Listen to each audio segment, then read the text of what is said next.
Hello everyone, and welcome to the overview video for day 9. Let's dive on into the online distance learning folder. Alright, so for day 9, you guys are going to be looking at acids and bases. So you've probably heard of things being acidic before, and basic, not like a basic person, but a basic substance. And you've probably heard of like pH, like the pH scale. So that's what we're going to be talking about here. You'll be able to see, what's the difference between an acid and a base, what makes it an acid and a base.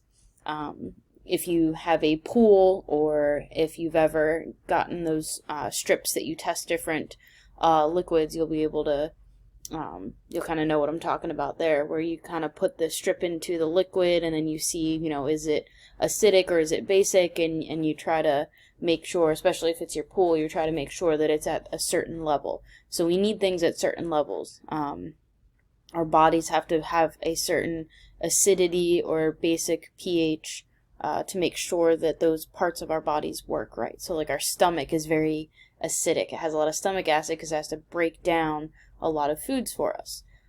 Breaks down like those macromolecules that you learned about. So what you're going to do is this first thing right here is a Google Doc, the acids and bases questions. So again, I kind of put over here that you need to turn that in, so make sure you know you turn that in. And you're going to be using two things to fill that out. The first one is a PhET simulation. You've used these before. It is, just as it sounds, it's a simulation. So what you want to do is you want to split screen the document and the simulation so you have them side by side. The Google Doc is going to tell you to, do this on the simulation, so you do it and then you answer the question on the Google Doc. And then the second part is a reading, so you'll want to click on this and it'll take you to a website, and then you'll use that reading to answer the rest of the questions. So again, make sure you turn that in, make sure you submit it when you are all done, and that's it for day 9. And just a reminder, if you need to turn anything else in from any previous day or even Unit 8, all of that is still open. I am still accepting all of it.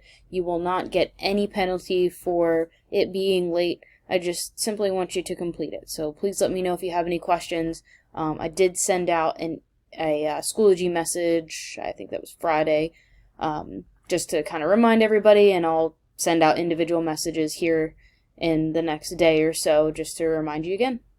Have a good one.